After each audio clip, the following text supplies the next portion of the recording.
सरकार के मंत्री ने बयान दिया कि दाल 100 रुपए से नीचे है, और फिर उसके बाद बड़ी जोर से हंसे भी। इस पर आप क्या कहेंगे?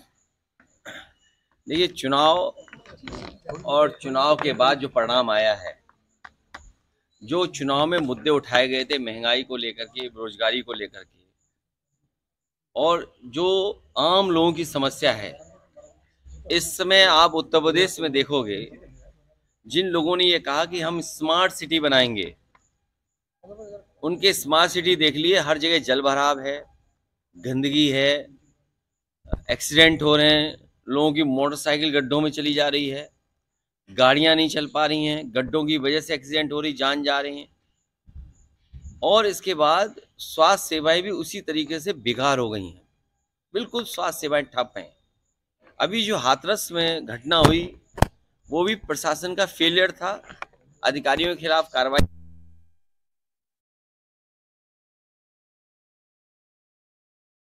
अनुमति दी थी, तो अनुमति होने के बाद जो पर्याप्त सुरक्षा, पर्याप्त अधिकारियों का इंतजाम होना चाहिए था, वो सरकार ने नहीं किया। और बेरोजगारी अभी भी वैसी दिखाई दे रही है, और उसी पैमाने पर नौजवान बेरोजगार घूम रहा है, नौकरी की तलाश है। ये सरकार के लोग झूठ से चलाना चाहते हैं, और जो जमीनी हकीकत है उससे सरकार के लोग दूर हैं। जो महंगाई बढ़ी है उसके जिम्मेदार ये खुद हैं, क्योंकि अपने लोगों को मुनाफा कमाने दे रहे हैं। अगर किसान को उसकी फसल की कीमत नहीं मिल रही है, अगर किसान को सही कीमत सरकार नहीं उपलब्ध करा पा रही है, तो जो मुनाफा हो रहा है वो किसकी जेब में जा रहा है? ये जो मुस्कुराहट, जो हंसी, या जो जानकारी उन्हें नहीं थी, वो इसीलिए नहीं थी क्योंकि वो अपने लोगों को मुनाफा कमाने दे रहे हैं। तो वो आपको, हमको ये समझना है कि आपको पता ही नहीं है, इसलिए आपका और जनता का मजाक उड़ा रहे हैं बीजेपी के लोग। तो क्या लग रहा है एसआईटी की जो जांच रिपोर्ट है, इसमें 6 लोगों को निलंबित किया गया है, कितनी कार्रवाई पर्याप्त है? इन्हें ये सवाल करना चाहिए कि आखिरकार मुनाफा किसकी जेब में जा रहा है? आटा महंगा, दालें महंगी, सरसों का तेल महंगा, रिफाइंड तेल महंगा, और जितनी भी खाने पीने की चीजें सब महंगी। किसान को मुनाफा नहीं, आम आदमी को लाभ नहीं, तो आखिरकार किसकी जेब में मुनाफा जा रहा है? डीजल पेट्रोल महंगा, रशिया से संबंध अच्छे हैं, तेल रशिया से न केवल सस्ता मिल रहा है बल्कि पुराने रेट पे सस्ता मिल रहा है, और क्योंकि रशिया को अपने संबंध भी ठीक करने हैं तो छूट भी दे रहा है। सोचो, छूट मिल रही इनको, पुराने रेट पे मिल रहा है, फिर भी डीजल पेट्रोल जनता के लिए महंगा, तो मुनाफा किसकी जेब में?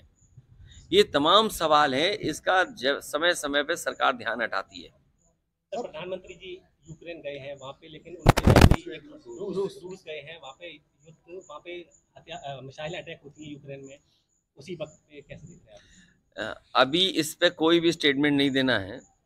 अभी जब लोकसभा में प्रधानमंत्री जी अपना पक्ष रखेंगे, उस समय कई सवाल पूछे जाएंगे।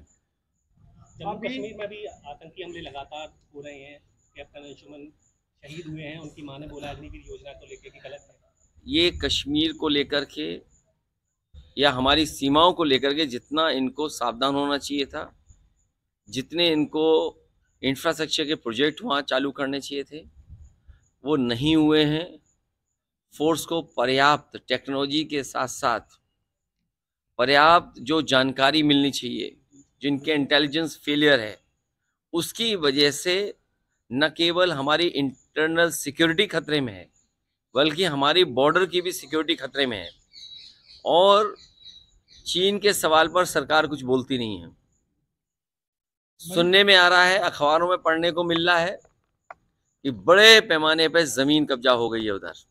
आपके कई अखबार के साथी हैं जिन्होंने खबरें भी बनाई हैं और चलाई भी हैं, और सुनने में आ रहा है कि आज जो खबर आई है कि जमीन का सबसे बड़ा घोटाला और जमीन को भूमाफिया, ये अभी तक तो दूसरों को कहते थे, वो इसीलिए कहते थे कि आपका ध्यान दूसरी तरफ चले जाए, लेकिन जैसे सच्चाई सामने आ रही है, सबसे बड़ा, सबसे ज्यादा जमीनों का काम करने वाला कोई अगर है तो वो भारतीय जनता पार्टी के लोग हैं।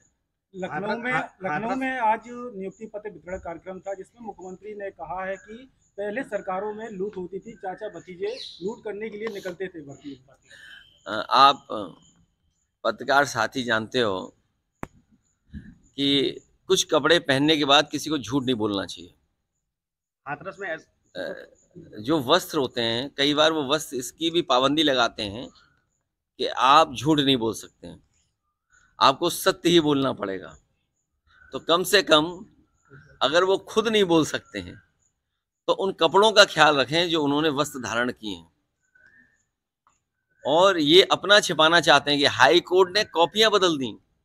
आपको जानकारी होगी कि कितनी कॉपियां बदली गई, और ये हर नौकरी में इन्होंने घोटाला किया। ये हर नौकरी में इसलिए घोटाला करते हैं क्योंकि इनके अपने लोग कैसे एडजस्ट हो जाए। मेरे पत्रकार साथी जी न्यूज़ वाले, मैं कहता हूं तुम बहादुर आदमी हो। सैफई मेडिकल यूनिवर्सिटी में जाना और एक एक बच्चे से पूछना, राजस्थान के जो बच्चे वहाँ नौकरी पाए हैं उनसे क्या वसूला गया है या उनकी कोई वजह रही होगी जिसकी वजह से उन्हें सैफई के मेडिकल यूनिवर्सिटी में नौकरी मिल गई। जब इतनी बड़ा सवाल आपने पूछा है तो मैं जानता हूं तुम बहुत खोजी और बहादुर पत्रकार हो। सैफई बहुत दूर नहीं है, वहाँ जरूर जाओगे और ये जानकारी करोगे कि क्या वजह है कि सैफई मेडिकल कॉलेज उसमें कुछ एक ही कोचिंग थी, इतने बड़े पैमाने पे बच्चों को नौकरी कैसे मिल गई। न केवल सैफई मेडिकल कॉलेज यूनिवर्सिटी में, बल्कि लखनऊ में, पीजीआई में। ये इसलिए हो रहा है क्योंकि ये आरक्षण नहीं देना चाहते। ये जानते हैं कि आरक्षण देना पड़ेगा तो पिछड़े दलित और पीड़ित परिवार को नौकरी मिल जाएगी। आरएसएस की एक किताब में जिक्र किया गया है जिसमें लगातार बढ़ रही जनसंख्या को लेकर उसमें जिक्र किया गया है। वो किताब हमें भी भेज देना, वो भी हम जला दें। मणिपुर में लगातार अगर तुम पे हो वो किताब हमें भेज देना। सर, मणिपुर में लगातार हिंसा जारी है, तो इसके लिए जिम्मेदार भारतीय जनता पार्टी की सरकार है। सर, जनसंख्या वृद्धि को लेकर संजय निषाद ने बोला है कि संजय निषाद कह रहे हैं कि देखिए, बीजेपी के चक्र में मत आइए। ये बीजेपी के नेता जब आरक्षण छिड़ गया तो अपने नेताओं आगे कर दिया, आरक्षण के लिए चिट्ठी लिख रहे हैं।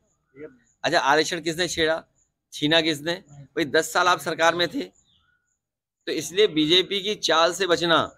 बीजेपी के अपने ही नेताओं को आगे कर देंगे और आपको गुमराह करेंगे, आपका साथ ले लेंगे।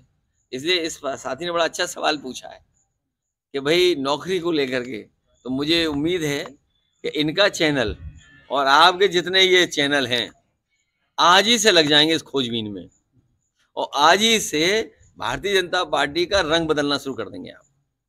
हमें उम्मीद है ये आप सच्चा ईमानदारी वाला काम करेंगे। हमें पूरा भरोसा है इटावा के चंबल के पानी पीने वाले पत्रकारों का कि ये लोग बहादुरी से काम करेंगे।